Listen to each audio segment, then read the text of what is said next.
할렐루야. 아멘. 이번 달 주제가 가을운동회입니다.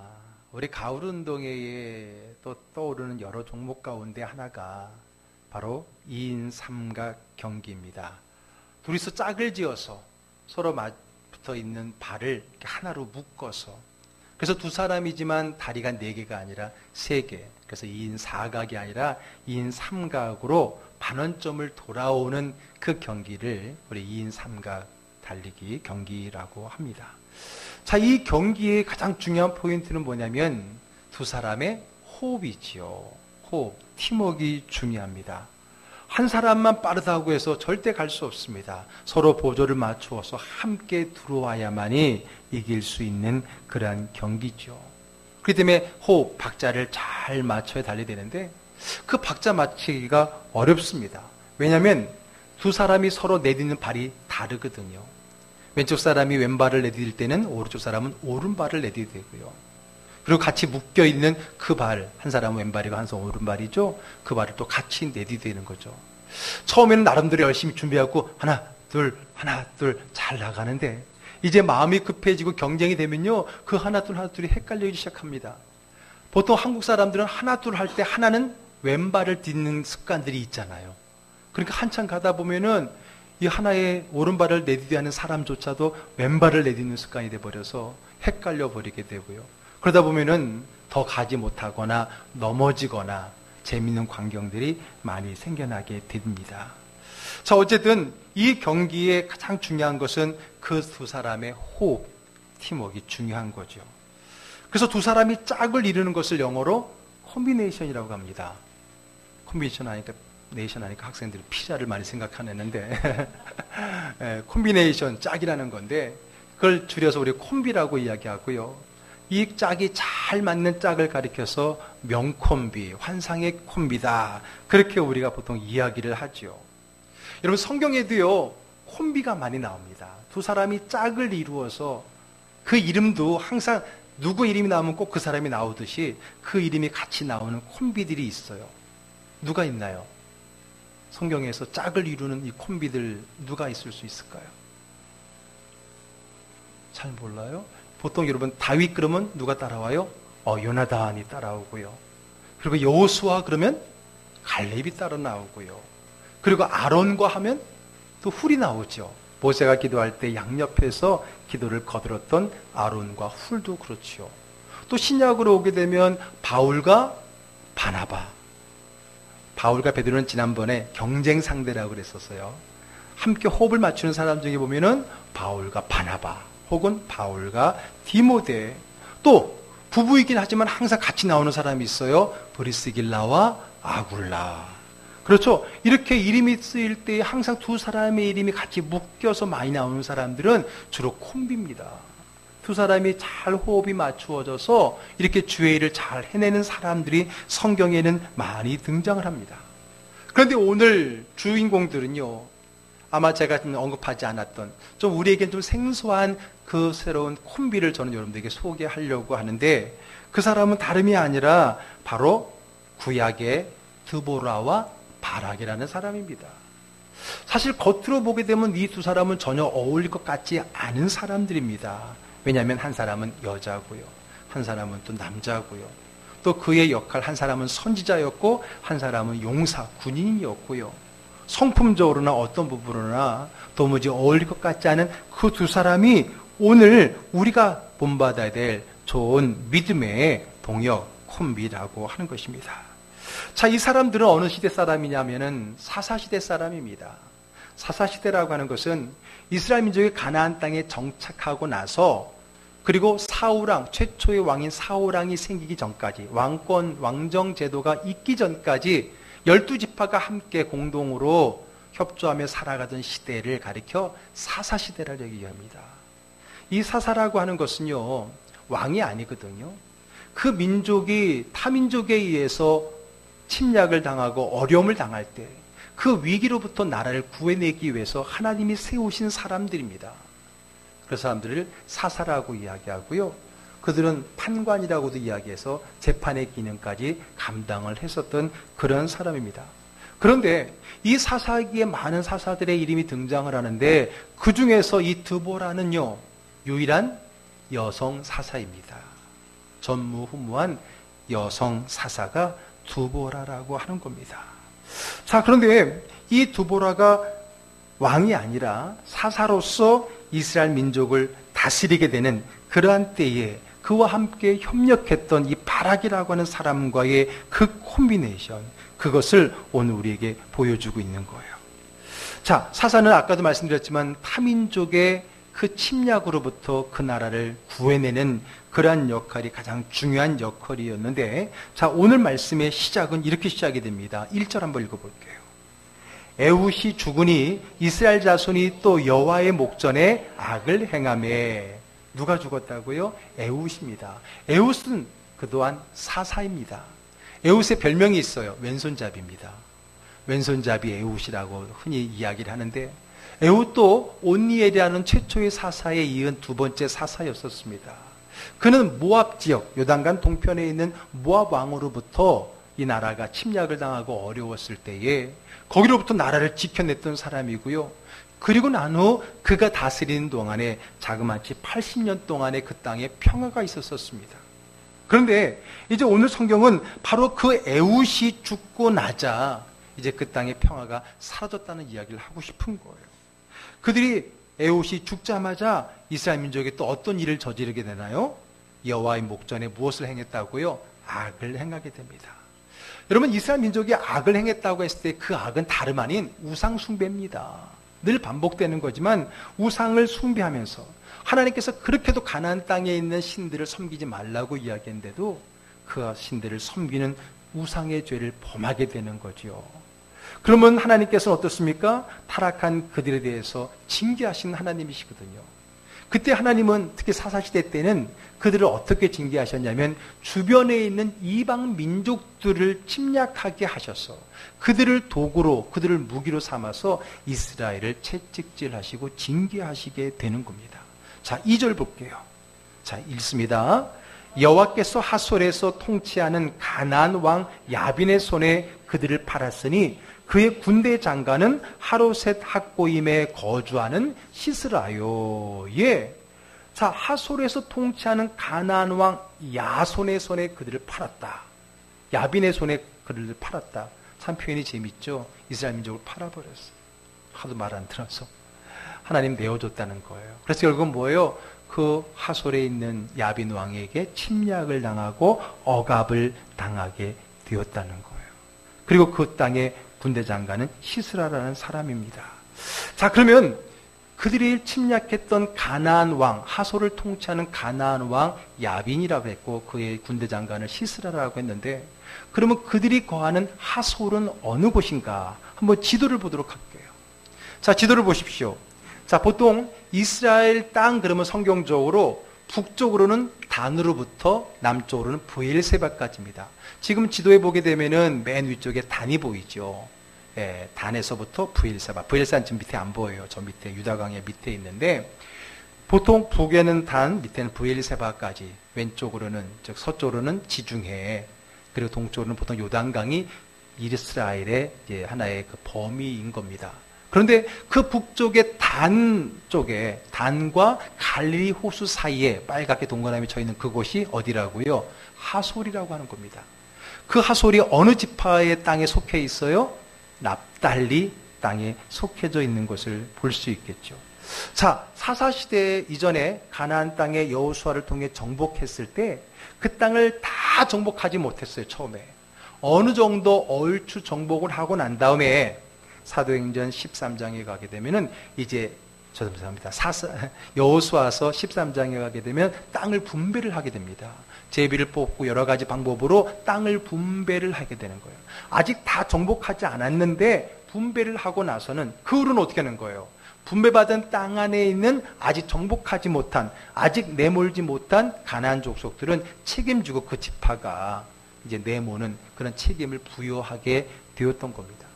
자, 그런데 오늘 이 사사시대에 와서 아직도 납달리 지파 안에 하솔 쪽에 가나안 족속이 있었던 걸 보면 납달리 지파가 자기가 부여받은 그 땅의 가나안 족속을 다 어떻게 몰아내지 못했다라고 하는 거죠.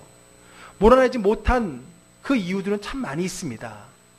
타협하기도 하고 섞이기도 하고 또는 상대방이 속여서 쫓아낼 수 없는 언약을 맺기도 하고 그런 일들이 여호수아서 내에 비일비재하게 등장을 하게 되는데, 또 하나의 문제는 쫓아내고 싶어도 쫓아낼 수 없는, 즉 힘이 그들보다 강하지 못해서 그들을 쫓아내지 못하는 경우가 종종 등장을 하게 되는데, 이번 경우가 바로 그러한 경우입니다. 왜냐하면 그들은 이스라엘 민족보다 더 강한 민족들이어서 쫓아내기 힘들거든요. 자, 여호수아서 17장 16절의 말씀 한번 같이 읽어볼게요. 요셉 자손이 이르되 그 산지는 우리에게 넉넉하지도 못하고 골짜기 땅에 거주하는 모든 가나안 족속에게는 벳스안과 그 마을들에 거주하는 자이든지 이스라엘 골짜기에 거주하는 자이든지 철병거가 있나이다 하니. 예. 여러분, 정복하기 힘든, 즉 우리보다 강한 그 원인이 어디에 있다는 거예요? 그들이 가지고 있는 당시로서 최첨단 무기에 있는데, 그 무기가 어떤 무기라고요? 철병거입니다. 철병거. 말이 끄는 마차를 얘기하는데, 그때 당시 막 도입된 최첨단 무기인 겁니다. 자, 사사시대는요, 역사적으로 보게 되면 이제 막 철기 시대가 시작되는 시대예요. 여러분 옛날에 학교 다닐 때 배웠었죠? 역사의 것들을. 그래서 구석기 시대, 신석기 시대, 청동기 시대, 그리고 철기 시대로 넘어가는데, 이 사사시대가 바로 청동기에서 철기 시대로 넘어가는 과정 속에 있는데, 이 가나안 땅에 있는 민족들은 벌써 철기 문명을 받아들여서 그들의 무기에 철들이 들어가고 철로 만든 병거를 몰는 그러한 민족들이었던 겁니다. 근데 그에 비해서 이스라엘 민족은 어때요? 물론 그들이 살았던 애굽 땅도요, 문명지니까 철기 문명이 발달됐지요. 그러나 그들은 그 땅의 노예였습니다. 그리고 그들은 지난 40년 동안의 광야에 유랑하는 민족이었어요. 그들이 무기를 제대로 갖추기나 했겠습니까? 군사적인 조직과 훈련을 받기나 했겠습니까? 그들이 정말 하나님의 은혜로 가나안 땅에 들어와서 살아가고 있기 때문에 그들과의 싸움에서 때로는 이 철병기 무기를 가지고 싸우는 그들과는 사실 잘 이기지 못할 때가 많았던 겁니다. 자, 그림 한번 보여주시죠. 철병거가 이렇게 생겼습니다. 자주 여러분 보시기도 하죠. 배너 영화에 보게 되면 그 유명한 마차 경기도 나오는 그런 보고요. 오늘 그림에는 보면 말이 두 필이 보통 끕니다. 그리고 그 뒤에는, 전차 안에는 보통 세 사람이 탑니다. 그림엔 두 명이지만 한 사람은 말을 몰고요, 한 사람은 주 장군이 거기서 칼이나 창을 들고 싸우고, 한 사람은 보조병사로서 거기에서 활을 쏘는 등 보통 세 사람이 타서 일조가 돼서 이제 싸우게 되는, 당시로서는 최첨단의 무기입니다. 우리로 말하면 탱크인 거예요. 그에 비해서 이스라엘 민족은 소총을 든 사람인 거예요. 생각해 보세요. 소총 들고 싸우는 사람과 탱크로 물리고 내려오는 사람, 누가 이길 수 있겠습니까? 그런 차이로 살아가고 있었다라고 하는 겁니다. 자, 그러다 보니까 그런 이유로, 그런 철병거의 강한 무기 때문에 몰아내지 못하는 곳들이 곳곳이 있었는데, 바로 여기 납달리 지파의 땅인 하솔에서 그런 게 있었고요. 심지어는 지중해 쪽에 블레셋이라고 하는 그 민족 자체는 또 철기 문명을 강하게 받아들인 호전적인 민족이라서 그들은 아예 쫓아낼 생각도 못했었죠. 그래서 늘 사사기 때, 삼손 시대 때 보게 되면, 나중엔 다윗 시대 때에 우리가 아는 누굽니까? 골리앗. 그런 사람들이 다 블레셋 사람들이죠. 철기를 가진 사람들. 뿐만 아닙니다. 유다 지파 안에도 그랬었어요. 사사기서 1장 19절 읽어볼게요. 여호와께서 유다와 함께 계셨으므로 그가 산지 주민을 쫓아내었으나 골짜기의 주민들은 철병거가 있으므로 그들을 쫓아내지 못하였으며. 예, 그래요. 자, 어쨌든 가나안 땅에 그런 철기의 문명을 가진 그들을 잘 쫓아내지 못하는 그런 어려움이 있었는데, 근데 어쨌든 지금 타락한 이스라엘 민족을 치시기 위해서 하나님은 바로 그 철기 문명, 철병거를 가지고 있는 이 하솔의 이 야빈 왕을 통해서, 그의 군대 장관 시스라를 통해서 이스라엘 민족을 징계하는 도구로 사용을 하셨다는 거예요. 3절 읽어보겠습니다. 야빈 왕은 철병거 900대가 있어 20년 동안 이스라엘 자손을 심히 학대했으므로 이스라엘 자손이 여호와께 부르짖었더라. 예, 그 철병거가, 탱크가 자그마치 몇 대가 있다고요? 900대가 있대요. 어마어마하지 않습니까? 어마어마하지 않습니까? 여러분, 한국전쟁 당시 우리 북한군이 소련제 T-34 85형 탱크를 242대를 끌고 내려왔대요. 그때 남한인 우리 한국은 탱크가 제대로 있었어요? 없었어요. 그러니 소총 들고 탱크와 싸운다 생각해보세요. 그러니 그 짧은 시간에 밀려서 어디까지? 낙동강까지 밀려갔던 거잖아요. 그런 전력의 그런 차이, 그런 싸움을 여기도 벌어지게 생겼다라는 거예요. 그러니 당연히 억압당하게 되죠. 자그마치 20년 동안의 그 야빈왕의 통치에 그들은 어려움을 당하기 시작했던 겁니다. 자, 그러자 이제 어때요? 사사기의 패턴입니다. 이렇게 죄를 지어서 하나님이 심판하면 어떤 반응이 일어나죠? 비로소 회개하고 하나님 앞에 부르짖어 기도하기 시작합니다. 그러면 하나님은 어때요? 당연히 기다리셨죠. 그래서 하나님은 그들을 구원하십니다. 그냥 구원하는 게 아니라 그 외침으로부터 그 나라를 지켜줄 위인을 세우게 되는 거예요. 그 사람이 누구라고요? 바로 사사입니다. 사사예요. 그래서 사사를 통해서 그들이 구원을 얻게 되고 그 땅에 평화가 오게 되는 거예요. 거기서 끝나면 좋은데 또 그 평화가 지속되면서 또 그들이 타락하게 되고 또 하나님이 징계하시고 그들이 또 회개하면 하나님이 또 사사를 통해 구하시고 그 땅에 평화가 오고, 이것이 사사기에 반복되는 레파토리예요. 패턴이에요. 자, 어쨌든 그들이 20년 동안의 그 통치 어려움 속에서 하나님 앞에 부르짖어 기도하기 시작합니다. 그래서 하나님께서 이제 사사를 세우시는데 이번에 세운 사사가 누구라고요? 바로 드보라라고 하는 여인입니다. 자, 4절하고 5절 읽어볼게요. 그때 라피도스의 아내 여선지자 드보라가 이스라엘의 사자가 되었는데 그는 에브라임 산지 라마와 베델 사이 드보라의 종려나무 아래 거주하였고 이스라엘 자손은 그에게 나아가 재판을 받더라. 예. 자, 이 사사는 아주 독특한 이력을 가지고 있습니다. 첫째, 죄송합니다. 여자예요. 여자가 뭐 어때서요? 요즘 같으면 그렇겠지만 당시로서는. 더군다나 사사의 제일 업무가 뭐예요? 외침으로부터 지켜내는 전투, 용사라는 자격이 있어야 되는데 여인이에요. 또 하나가 아줌마예요. 누구누구의 아내라 그랬잖아요. 그러니까 아줌마예요. 근데 또 다른 그의 직분이 있었어요. 뭐예요? 선지자였어요. 선지자. 즉 일찍부터 하나님과의 깊은 영적인 교감을 갖고 있는 분이었다는 겁니다. 하나님은 이미 선자로서 임무를 수행하고 있던 이 여인을 택하셔서 사사로 세운 겁니다. 사사의 역할 중 하나가 재판하는 일이거든요. 그래서 오늘 본문에도 그에게 재판을 받는 사람들의 이야기가 등장을 합니다. 자, 그런데 문제는 철병거로 무장한 가나안 왕과의 싸움이었습니다. 사사가 된 드보라는요, 선자였지 용맹한 군인이 아니었습니다. 이전에도 그랬고 후에도 사사들은 다 용맹한 군인이었고요. 침략한 민족들과 싸워서 민족을 구해낸 사람들이었습니다. 그러나 이 드보라는 싸움을 하는 여인이 아닙니다. 그렇다고 잔다르크처럼 이렇게 앞에 나가 싸우는 여인도 아닙니다. 그는 하나님과의 깊은 영적인 교감을 통해 말씀을 받고 그 말씀을 백성에게 전하는 선지자였던 것입니다. 그럼 어떻게 나라를 구할까요? 어떻게 적으로부터 이 나라를 무력으로 지켜낼 수 있을까요? 그래서 오늘 드보라는 함께 그 적국과 맞서 싸워줄 용사 한 명을 세우게 되어집니다. 자, 6절 한번 읽어볼게요. 드보라가 사람을 보내어 아비노함의 아들 바락을 납달리 게데스에서 불러다가 그에게 이르되 이스라엘 하나님 여호와께서 이같이 명령하지 아니하였느냐? 너는 납달리 자손과 수블론 자손 10,000명을 거느리고 다볼 산으로 가라. 자, 어느 지파 사람인 것 같아요? 납달리. 자, 다시 한번 지도 보여주시죠. 아까 봤던 지도인데 지금 그들을 힘들게 하는 왕이 어디에 거하는 왕이었어요? 하솔에 거하는 왕이었어요. 근데 하솔은 어느 지파에게 분배된 땅이에요? 하솔은 지금 어느 지파 안에 속해 있어요? 납달리. 근데 지금 오늘 군사로서 군대 장관으로서 드보라가 선택하여 부른 사람은 어느 지파 사람이에요? 납달리 지파예요. 눈치채셨죠?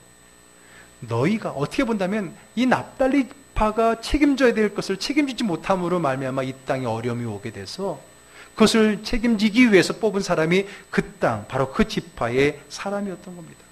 아니 그러면 이런 생각이 들지요. 하나님이 처음부터 그 바락을 사사로 세워서 하면은 돌아가지 않고 한 번에 끝낼 텐데 왜 하나님은 드보라를 부르고 드보라를 통해서 바락을 세워서 그들과 싸우게 하느냐는 거예요. 뭐 여러 가지 상상이 가능합니다. 가장 분명한 것은 그 바락이 사사로서의 자격은 미달인 것 같아요. 아마 거기에는 죄송합니다. 쓸만한 남자들이 별로 없었나 봐요. 오늘 여인임에도 불구하고 또 선자임에도 불구하고 그 나라 그 민족을 위해서 사사로 부름받은 드보라. 그러나 스스로는 싸울 능력이 없기 때문에 싸움을 잘하는, 싸움을 할 수 있는 그 사람을 다름 아닌 그 문제의 땅, 그 납달리 지파에서 뽑았다는 거예요. 그리고 그를 뽑은 난 다음에 너희 지파와 그리고 너와 이웃한 무슨 지파? 스불론 지파. 이 두 지파에서 10,000명을 모집하라. 군인 10,000명을 모집해라. 그리고 어디로 올라가라고요? 다볼산으로 올라가라. 거기서 진을 쳐라라고 하는 것입니다. 자, 7절 또 읽어보겠습니다. 내가 야빈의 군대장관 시스라와 그의 병거들과 그의 무리를 기손강으로 이끌어 내게 이르게 하고 그를 내 손에 넘겨주리라 하셨느니라. 자, 너 그들을 데리고 다볼산으로 올라가. 그러면 내가 너희 적들, 즉 시스라의 그 군대 철병거들을 어디로 이끌어내겠다고요? 기손강으로 이끌어서 너에게 이르게 하겠다. 내가 그들을 너희 손에 넘겨주겠다라고 합니다. 자, 지도를 한 장 더 볼게요. 자, 이번 지도는 좀 다른데 보세요. 자, 다볼산이 어디인지 보셨죠? 다볼산은 납달리, 스불론, 이사갈 이 세 개의 지파가 서로 연결되어 있는 그곳에 있는 산이에요. 산이라고 하지만 사실 큰 산은 아닙니다. 자, 그런데 그곳에 올라가라는 거예요. 그럼 내가 너희의 적들 시스라의 철병거와 군대들을 어느 쪽으로 몰겠다는 거예요? 기손강. 기손강이 어디냐면 왼쪽에 보게 되면 볼록 튀어나오는 곳이 갈멜산이고 그 밑에 갈멜산에서부터 무기토까지 흐르는 그 강이 무슨 강이라고요? 기손강입니다. 이번에 성지순례 갔을 때도 그 무기토도 가보고 또 갈멜산도 가봤지만은 그리고 그 주변은 다 평야입니다. 이스라엘 평야라고 이야기하죠. 다볼산, 갈멜산 그 사이에 기손강이 흐르는 그곳이 이스라엘 평야지대인 거예요. 자, 갈멜산에서 무슨 일이 있었어요? 후에 엘리야가 바알과 아세라 선자들과 누가 진짜 하나님인지 내기를 하고 거기서 불의 응답을 받고 바알 선자 400명을 바로 기손강에서 죽이잖아요. 그 사건이 있는 그 자리, 물론 후대의 이야기지만은 어쨌든 그곳으로 올라가라라고 했던 겁니다. 자, 그럼 한번 생각해 보세요. 지금 철병거를 가진 들과 싸우는데 지금 어디로 올라가고? 산으로 올라가라요. 물론 나름대로 전략이 있어요. 왜? 병거는 산으로 잘 못 올라오니까. 근데 문제는 올라갈 필요 없이 저기들이 가만히 있어보면 만약에 자기들이 싸움을 결국은 아쉬운 건 우린데 싸움을 하러 내려오게 되면 어떻게 되는 거예요? 평야에서 무엇을 만나게 돼요? 병거를 만나게 되는 거죠. 평야면은 병거는 물 만난 고기와 같은 거예요. 더군다나 어디에 진을 쳐요? 기손강 옆에. 강 옆에 진을 치는 건 좋은 거예요. 왜? 물을 공급받을 수 있기 때문에. 그러면 여러분, 지금 그들이 다볼산에 올라가 있고 그의 적들 철병거들은 기손강에 주둔을 하고 있다면 누가 유리해요? 누가 유리해요? 그렇죠. 기손강에 진을 친 적들이 더 유리합니다. 그들이 보기에 다볼산에 올라가 있는 그들은 도간에 든 쥐와 같은 거예요. 그럼 뭐예요? 이 전략은 완전히 군사학적으로, 아니 굳이 군사학적으로 아니더라도 대충 보더라도 이것은 전략적으로 빵점입니다. 근데 여러분 그거 아세요? 하나님이 늘 인간들에게 말씀하시는 그 전략들은 인간의 눈으로 보면 다 빵점짜리인 거예요. 도무지 말이 안 되는 거예요. 생각해 보세요. 여리고라는 그 난공불락의 석을 정복해야 되는데 하루에 한 바퀴씩만 돌래요. 그리고 마지막 날 7바퀴 돌래요. 이 전략이 맞아요? 말이 됩니까? 그러나 여러분 그거 알아야 돼요. 하나님의 방법은, 하나님의 전략은 우리의 생각과 우리의 방법으로는 이해되지 않을 때가 너무나 많아요. 아니 오히려 그렇기 때문에 하나님이 하실 수밖에 없는 일이 되는 거예요. 믿습니까? 여러분 이게 신앙인 거예요. 여러분 오늘 우리의 방법, 아니 이스라엘 민족의 방법으로는 철병거를 이길 만한 재간이 없어요. 그럴 때는 어떻게 돼요? 내 방법으로 안 될 때는 누구 방법을 따라야 되는 거예요? 하나님의 방법을 따라야 되는 거예요. 근데 하나님 방법을 들어보니까, 가만히 들어보니까 이거 도무지 내 방법보다 더 안 좋은 것 같아. 이런 마음 때문에 아유, 하나님 말고 다른 분 없어요? 이렇게 물어볼 때가 있잖아요. 여러분, 성경을 보세요. 전혀 인간으로는 도무지 해결할 수 없는 그 방법들이 하나님의 방법으로 쓰일 때가 많다는 것을 보게 되어집니다. 이게 답이에요.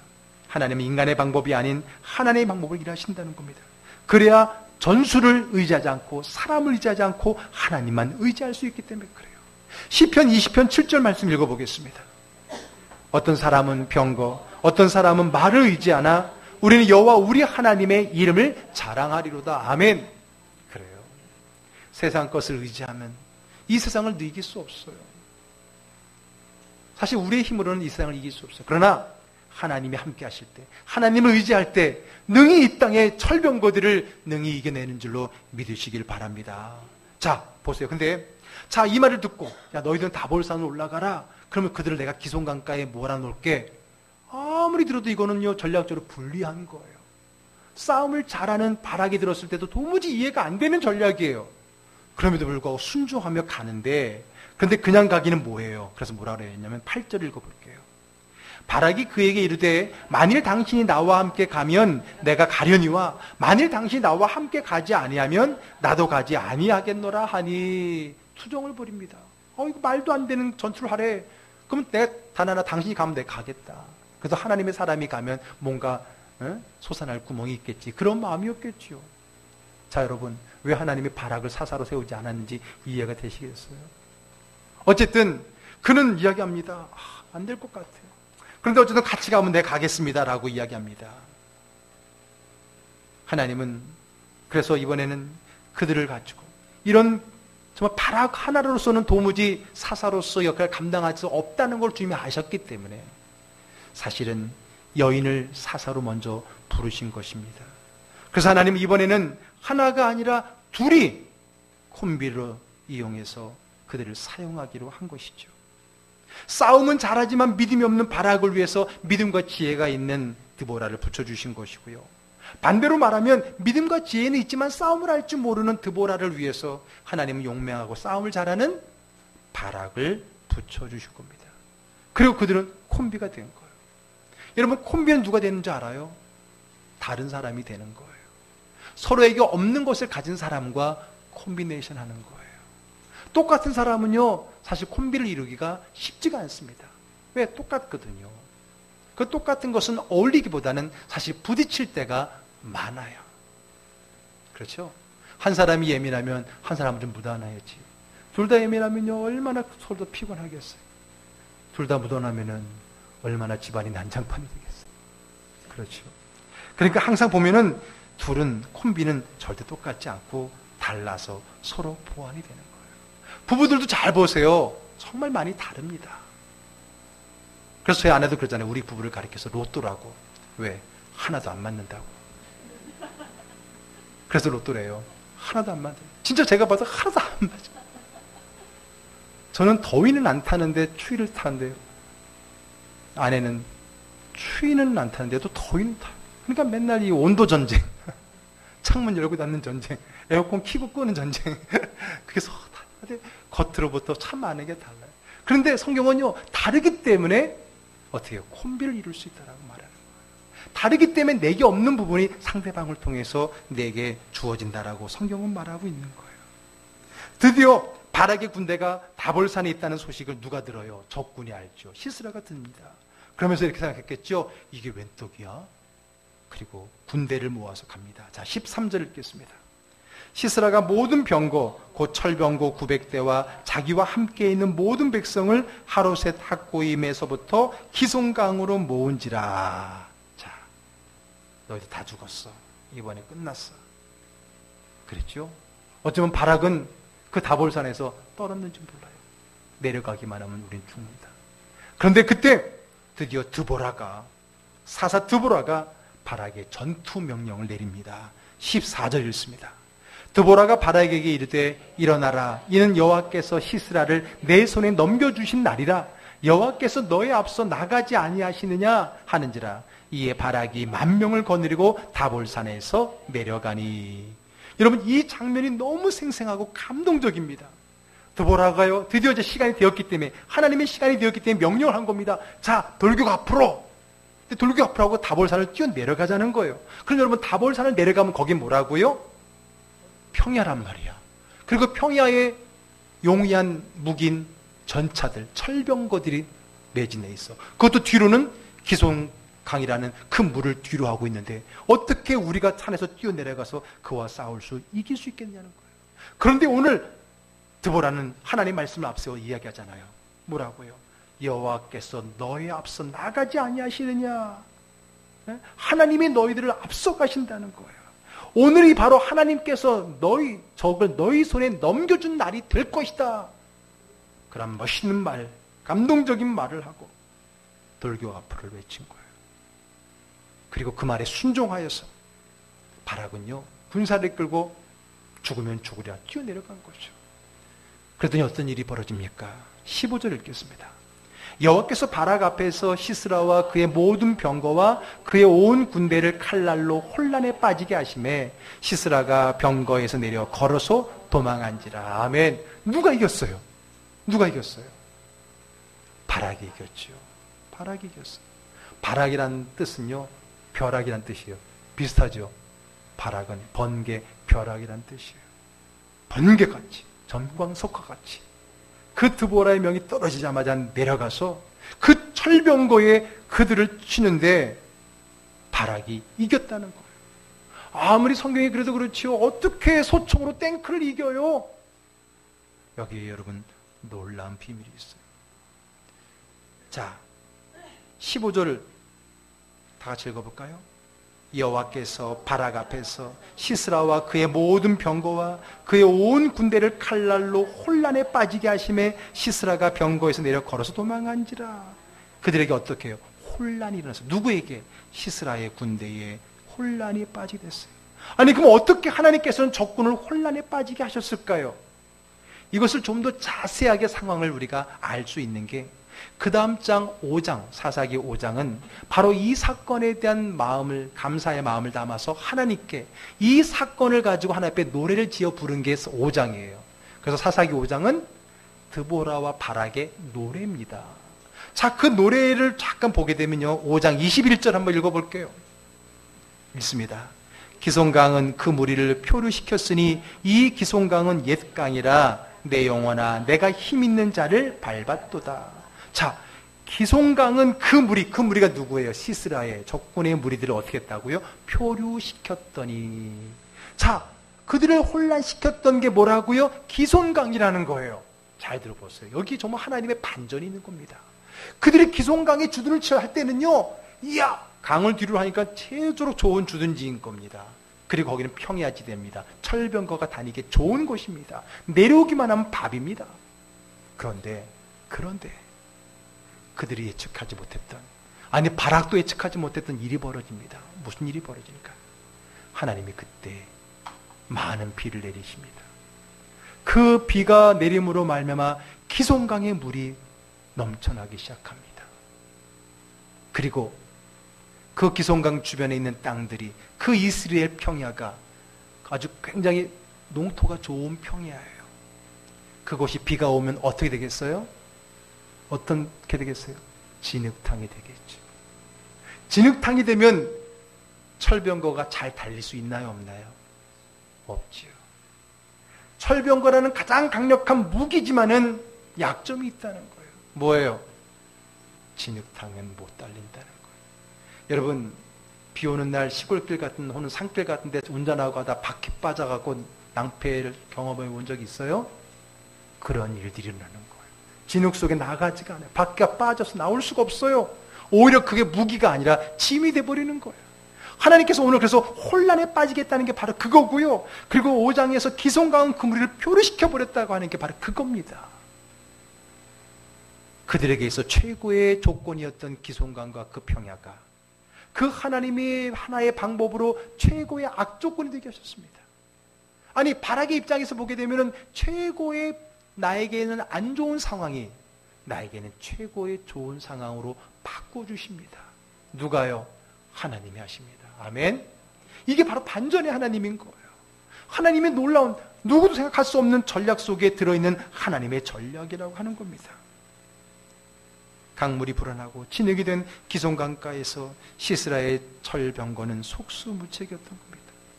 마치 이전에 이집트의 철병거들을 홍해의 바다에 수장시키셨던 하나님이 이번에는 시스라의 그 철병 900대를 그 기송강, 그 진흙바닥에 표류시켜 버렸다는 겁니다.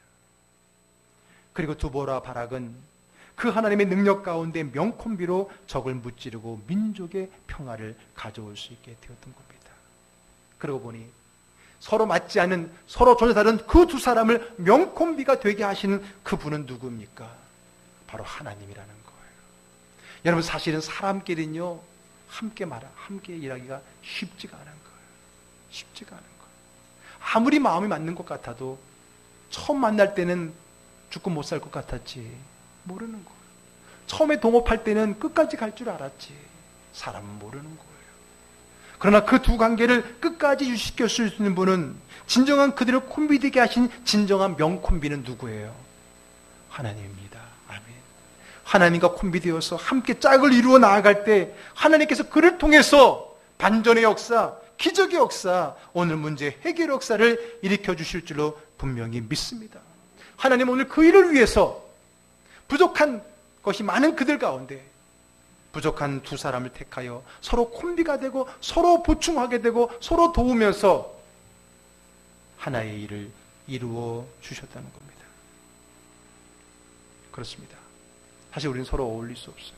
그러나 오늘 주님 안에서 우리가 콤비가 되어서 하나님의 일을 해야 되는 겁니다. 여러분, 신앙생활은 절대 혼자 해서는 안 됩니다. 하나님께서 왜 교회를 세워주셨겠어요? 신앙생활은 혼자 하는 게 아니기 때문에 교회, 모일 회자, 교회를 세워주실 겁니다.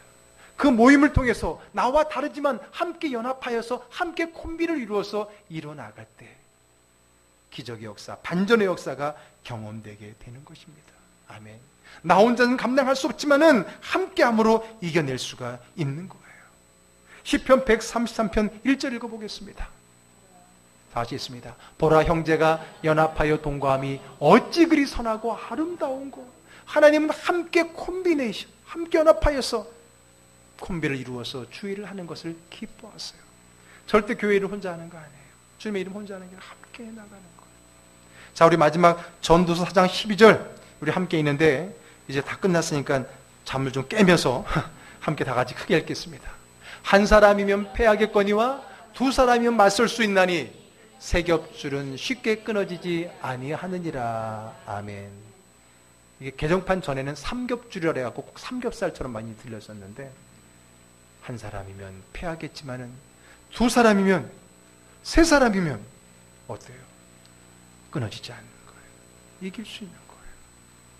오늘 우리 그리스도의, 우리 즐거운 교회가 함께하면 더 즐거운 교회, 함께 서로 다르지만 연합하여서 콤비를 이루어서 함께 우리 앞에 있는 문제를 헤쳐나갈 때 그 문제의 반전이, 그 문제 앞에 기적이 일어날 줄 믿습니다.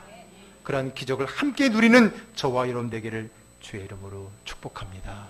기도하겠습니다.